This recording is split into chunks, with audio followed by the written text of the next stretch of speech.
Now, should we say sorry for things that happened hundreds of years ago? France held its first ever day of commemoration for the slave trade today. And here in the UK, Bristol was once at the heart of the Atlantic slave trade. Today, people there are debating whether they should apologise for the city's past.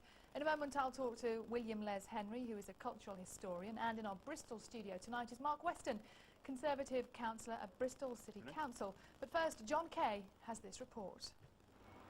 These days, Bristol docks are a place to relax, a place to have fun. But 300 years ago, the scene here was very different.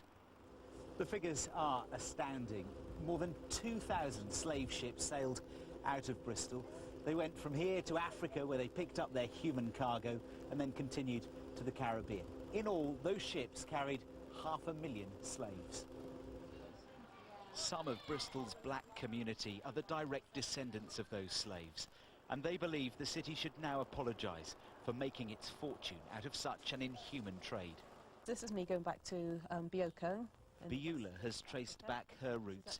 She says if the city of Liverpool can apologise for its slaving past, so can Bristol. People have actually gone through pain, and you not necessarily feel the same pain, but you can say, you know, I'm sorry for what had actually happened. I didn't directly have a hand in that, but I can say sorry for that. Last month, it was decided not to name this new shopping centre after the merchants who made the city rich, as it might be seen to glorify slavery. But the issue of an apology divides this community. It was a long time ago, and I don't see really, to be honest, what relevance it has with today. It's difficult to know who would apologise and who you would apologise to. In this churchyard, the resting place of one slave. Tonight, the city will debate whether to apologise or not. But whatever the vote, the issue is unlikely to be laid to rest. John Kay, BBC News, Bristol.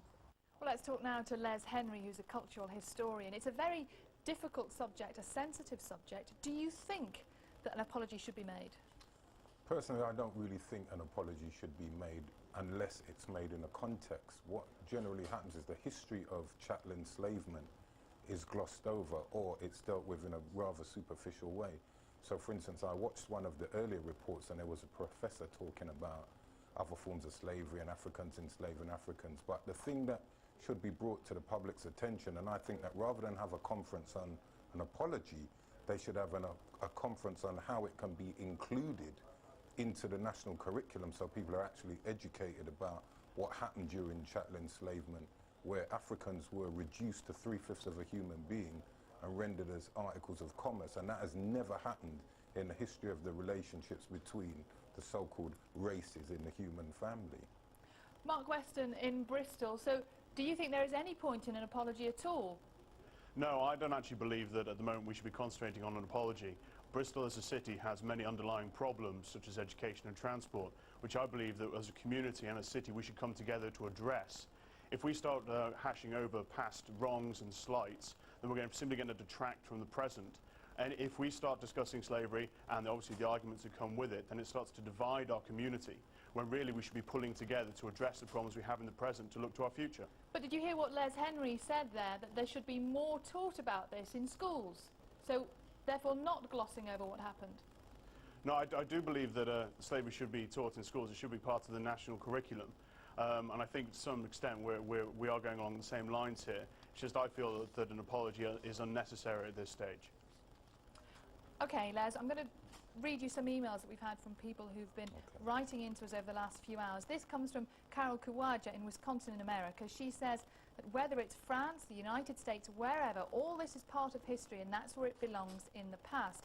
It wasn't right, it wasn't good, but it happened, accept it and move on. What would you say to her? Okay, well, you see, people can generally make those kind of assumptions, but if you look at, for instance, the global positions of Africans, let's say of peoples of African descent, it's not per chance that they are at the bottom of the economic ladder, irrespective of where they inhabit on this planet.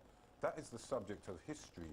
I would like those same people to say to maybe Jewish communities to forget about not the history of the Holocaust, but the history of how the Jews were treated systematically in Europe since at least 1066. Because if you want to understand the history of what happened in Nazi Germany, you cannot divorce it from the history or that experience that the Jewish communities went through in Europe. And if you even go to any half-decent scholar on the Holocaust, they will tell you that you cannot separate that from the treatment that the Jews received in that preceding 1,000 years. It always kind of gets my back up a bit. Whenever they speak about Africans, it's always, it's too long, let's move on. You cannot even discuss the history of the Troubles in Northern Ireland without looking at the history of William of Orange. And when was that? Let's move on for a moment. Mark Weston, I want to put this email to you, and it's come from the Ghanaian capital, Accra, tonight. And this email says here, countries can recognise difficult aspects of their history by confronting their past, accept mistakes and learn from those mistakes. Mr Chirac's effort in France is laudable. Would you not agree with that? You should be seen to be doing something about this.